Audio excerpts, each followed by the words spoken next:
I'm just going to drink coffee. This meeting is being recorded. Well, welcome everyone. My name is Kellie Scott Reed, and welcome to A Word with Kellie Scott Reed, the most redundant introduction. Um, we have today with us Steve Passey. Thank you so much for joining us today, Steve. Thanks for having me. Could you tell us a little bit about yourself? I'm Canadian. I'm from Lethbridge, Alberta, which is in the southwestern corner of Alberta. I can actually look into Montana most days. So, I'm from a small country and a small corner of that small country. I've been writing for publication for about 10 years and, have stuff here and there, primarily on the internet, and then a few other print publications. I've had one collection of short stories published, and I've had a novella published, and I've had a couple of things appear in, I can't quite pronounce it, Rawfinient, supposed to be bilingual up there, right? My French is limited to saying that I can't speak French. Je ne comprends pas. It is so hard. I have actually had people yell at me and my family go, "Why did you give it such a hard to pronounce name?" I said, "Well, it's kind of like a secret code. Once you've pronounced it, you're in." That's how we see Yes. it. That's how I see Yep. it. No, I'm kidding. And the translation makes sense, the Yeah. Idle King kind of part of that. Mhm. Awesome. Well, thank you so much for joining us. I just want to comment on a poem because or not a poem, a story. Why did I say that? All the Salt in the Sea that you sent us, which I really, really loved. I just had a question about that before we start. How did you pick? Do you remember? Obviously, you remember what you wrote, but in All the Salt in the Sea, there was a very dark lullabies type of vibe to it for me, and that's one of the reasons I liked it. And I haven't read much of other things you've done. Is that something that you set out to do, to make it very lullaby and mystical? Yeah, I suppose so. I always say like all stories exist at the intersection of other stories. And, one thing I tell you, for example, I can't write anything from a writing prompt. Like if you could give me the title of something I've actually written, the name of the character in the last line, and I would sit there, the blank look on my face. But I actually wrote this well over a year ago. Another magazine had a contest and they had a prompt, and it just had to do with the sea or the ocean. And it had a limit of 1,000 words. So, quite quickly I was over that. I never wound up entering it into that contest. And this is what came out. As far as the truth in that story, like that intersection of other stories, it does reference something. I think it was 1913. It references what was called the Newfoundland sealing disaster, and where a bunch of people froze to death on an ice floe. And years ago, I used to work in something called seismic surveying, which is particularly the oil and gas industry. And I mean, this is long enough ago. I think I was on the last of the dynamite crews, but what you do is you set off explosions underground, and then seismographs, they measure the shock waves, and how they come back tells you if there's oil or gas down there. And on the crew I worked on, a lot of the guys, they were from Nova Scotia, and they'd all worked in the fishery. And, describing what the fishing life was like the time on the dock and how things were done. And they really missed it. They didn't really want to be out here working oil and gas, but the fishery was dead. There were no more cod, and Alberta was where the jobs were. And I just remember them telling me about how they'd get up at 3:30 in the morning and push off, and they just thought it was the best life, the fishing life. And I thought, holy shit, 3:30 in the morning, fish, and everything in the sea wants to eat you. And, I'd rather play with dynamite. But, I was so gonna those say. things all kind of factor into that story. And, I basically just wrote it out. And, and I don't mind telling you, I entered it into the Bridport Prize then. And I thought, well, we'll see. And it didn't win. And then I changed it. I originally had a different title, and I always thought the title held it back. So I changed it to All the Salt in the Sea, sent it to you guys, and thankfully you took it. Oh, I absolutely loved it. So I just wanted to make sure we got a chance to talk about that because that's one that I was particularly fond of. So what was an early experience where you learned that language had power? I can't point to like an epiphany or anything like that. Like, growing up, my dad was a teacher and a principal of a middle school, actually, when I went there, which, my mom's read Finnegan's Wake, you know, when who the hell has read Finnegan's Wake? But my mom has. And so there are always books around, you know, and it wasn't particularly high-minded or anything. There's always books around and everybody always read. Like in the family, I'm probably the slacker in the family. My one cousin, my mom's side again, writing under the name Mix Hart, had a young adult coming of age novel called Queen of the Godforsaken. Came out here in Canada a couple of years ago. It was really good. On that same side of the family, my other cousin's husband from Wheaton, Illinois, his book has just come out, a guy named Daniel Hardwick. And then my dad's side of the family, another cousin writing under the name Damien Edwards, has the first book of a 3-book series has come out. I'm going to pronounce the name wrong. It's a heroic fantasy kind of thing. Devlon's Path is what it's called. You can find that under the name Damien Edwards. Here on Twitter, my one cousin has a big Twitter following. Her name's Shannon Conway. She's working on her MFA in creative writing. So I kind of grew up around that.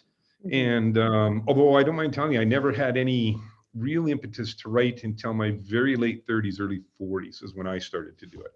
You know, before that, I was too busy having fun. And once I got old and my joints, I couldn't play sports anymore. My shoulders, my connective tissue is basically made up of stale cornflakes and spit.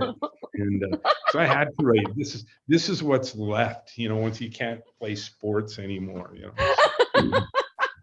This is all I got. That's funny. Yeah. Well, that's funny because I would never know that it was just like a thing that it feels very much like your language very naturally.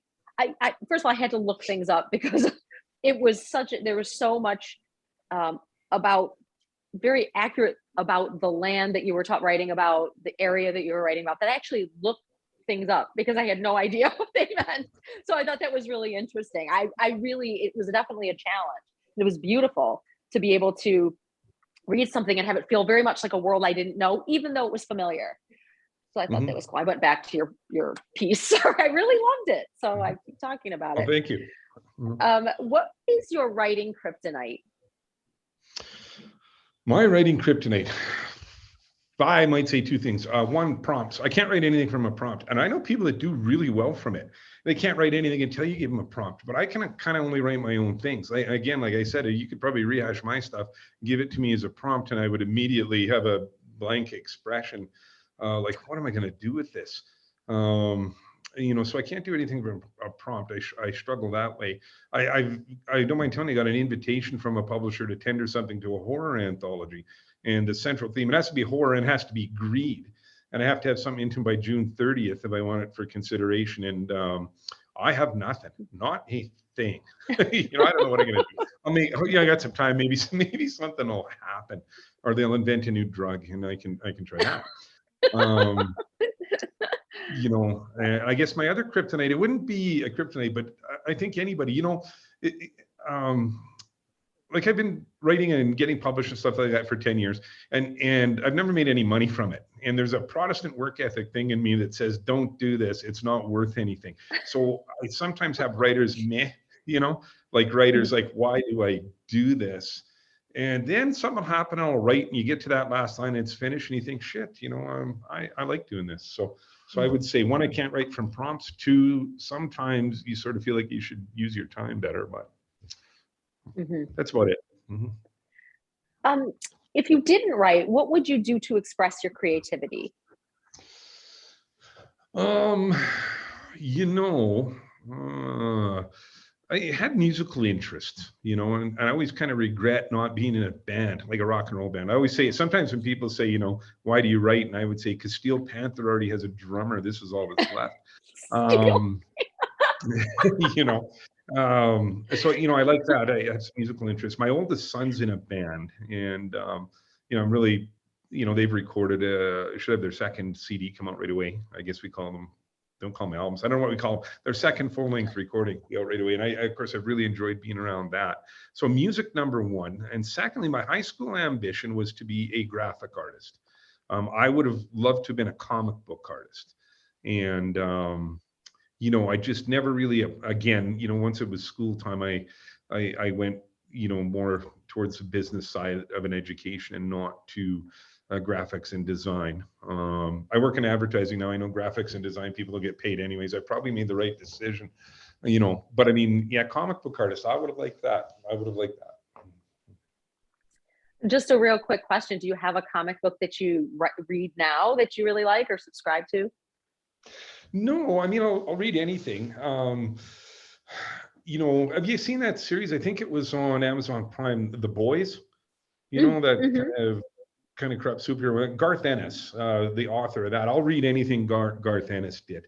I just think his stuff's great. So I'll read anything. I'm not, believe it or not, not a superhero or a Marvel or X-Men guy or anything like that. I like a little more grit in my comics, and I do have in process of adapting. Way back when, I had a bit of a potboiler published story called Shotgun Suicide that was featured in Big Pulp M issue number 4, I think. And I'm in the process of working with a graphic artist out of Calgary named Naomi Reithart. We're adapting that to a graphic novel format. She has all the pencils done and about 20% of the coloring, and then we'll be pitching that. So I might, it's another ambition. I always wanted to be in a Comic-Con, but I wanted to be on the other side of the table with that little lanyard that says creator. And so working towards that. So, and very cool. I don't have an artist yet, but the process by which I will get one for the novella I wrote called Starseed, we'll try that. But I mean, we'd be at least a year away from having finished art, so these are long-term projects. And so I won't draw it. I'll get somebody else to do that, and we'll split the $7.80 we get out of it. And there's my graphic ambitions will be realized. Yeah. So. Awesome. What is the most difficult part of your process? Of my process? Something in that coffee. I don't know. I don't find it that hard. It does wear on you, and I think anybody, you've rejections, and having to recycle. It took me, excuse me, even for all the salt in the sea, waiting on the Bridport prize. So it was at least a year from putting the final period in that piece to, seeing it in RF. That kind of the waiting, the kind of, you don't make any money. There's, your friends and your family like you and stuff like that, but it doesn't go any farther than that. It's that writers like, should I care about this enough to do it? And then you have some strange compulsion that makes you do it. It's that Protestant work ethic thing. It's like, man, I don't get paid, so why do I do this? But I mean, that's probably not the right reason to do it. And obviously I still do it. So there you go. Mm-hmm. Awesome. Well, there's one more question. It's just kind of an off the cuff question. What in your life makes you feel free? Nothing. Nothing makes me. I don't know. Like I say everything. I'm free to pursue my interests. I mean, I can tell you, don't make a lot of money from writing. The flip side of that is I write whatever I want, however I want to write it. Like I'm not writing to market or to another person's opinion or stuff like that. I do. And of course I have other interests outside of writing. I've lifted weights for years. My background is in powerlifting, which is, squat, bench, deadlift. And I've always, sought something in trying to lift, a heavier weight. And I do think, with physical endeavors like that, when you're trying to find balance between your intellectual life and your commercial life. And I would say any kind of physical training people do is probably, has a spiritual component to it. I always said people train, like I was not going to be a world champion power lifter. I know people that run that aren't going to, win the Boston Marathon. But that physical training, you're pursuing a spiritual path, like trying to find some center of gravity. I found it, in the squat rack, trying to lift the heaviest weights possible. Again, runners find it in that, they call it the runner's high when you get into that rhythm. I know a lot of writers run. I know a lot of people that run. People that do yoga, for example, they find that kind of center of gravity in the practice and attainment of the poses. So I would say that kind of stuff kind of frees me up. And again, I don't have it I don't feel, other than, work, family, those kind of obligations that we all have, I don't kind of feel oppressed or anything like that.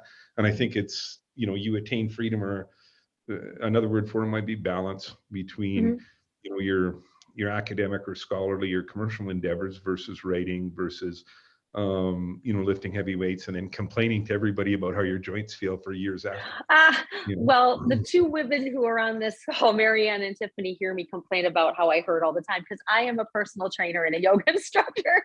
And I was going to joke about how I power lift too, but my weights are like 15 pounds because I teach a weightlifting class, like a toning and lifting class for women. So I think that's funny you should say that because I absolutely understand what you're saying completely, how that has, for me, a spiritual aspect as well. And I get very inspired when I'm working out. After I'm done working out, I'm like, oh, I have creative energy. There's just an energy there that yeah, I would say that if I didn't lift, I couldn't write. I can't explain it. I might not have the physical discipline to sit in the chair and type, you know, and you know, so I get something from training, you know, and I'm sure again, you just described it perfectly, you know, so yeah, so there you go. So you other two guys, you're really quiet. You're not going to say anything? Well, they're going to say stuff at the end, but they're just letting me do this. They're being kind. They just want to meet everybody too at the same time that I'm meeting them. It's it's really nice. All right. Do you have anything you want to plug on so that when we send this out to everyone, they'll be able to where you can be reached, any Instagram, all that, Twitter, all the. God, you know, it's funny. As a guy whose daytime job, I work in advertising and digital marketing. I have like zero Instagram presence. I got to get on that game. I will pitch my books. Can you see that? Yes, yes. That's my initial collection, 45 Minutes of Unstoppable Rock, published by Tortoise Books out of Chicago a couple of years back. The cover art, that is a stripper with a gunshot wound. She's still working. A girl's got to eat. And, you know, there's some grit lit and some what I call cowpunk spirituals in there for you. And my soon-to-be adapted graphically, my erotic or my Cthulhu erotica, written under the name Stephen Guy, is Starseed, was my novella published by Seventh Terrace. And it book has, it's filthy and violent. Lovecraft would have not liked it. So yeah, so buy that, you know. Yeah, absolutely. Now, is it kind of cult like? Presence. I have a tiny Twitter presence, and as you guys know, I follow you guys on Twitter and Facebook. You can reach me on Facebook. It's just under my name, and I'm easy to get a hold of there, you know. And I don't know. I have US talk and text on my cell phone, I guess, but I probably won't have that number on the interview. But anybody, yeah, you need me, I'm there for you, you know. Awesome. Steve, thank you so much. This has been really fun. I really appreciate it. I appreciate it too. It's been you know, a privilege to write for RF and to meet you guys. So thank you so much. We'll see you soon, and we'll let you know when this is going to be. A week before it's going to be posted. Sure. Yeah, and I will share it with my hopefully soon to be expanded social media following. It's an aside, but I would say, you know, one of my things about marketing literature, and you heard me talk about that earlier, is probably most writers do not do a good enough job of social media and visual representation, Facebook, Instagram, and YouTube. You can't sell anything on Twitter. I can tell you that as a professional marketing and advertising person. You know, you should name your dog number of Twitter followers because he makes you feel good, but he doesn't pay any bills. And LinkedIn, of course, is a spam factory. But I do believe the other, and particularly YouTube, actually am quite interested to see how these video interviews with people, most of whom will be more articulate than myself.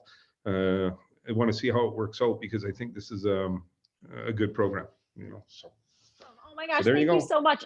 And thank you for just being here with us. We will talk soon and keep sending us stuff, please. I'll tell you, I'll send you some cowpunk spiritual or something like that. That'd be cool. Today or tomorrow. There you go. I'd love it. Thank you so much, Steve. Have a great night. Thank you, too. Steve. Thanks, guys. Bye-bye.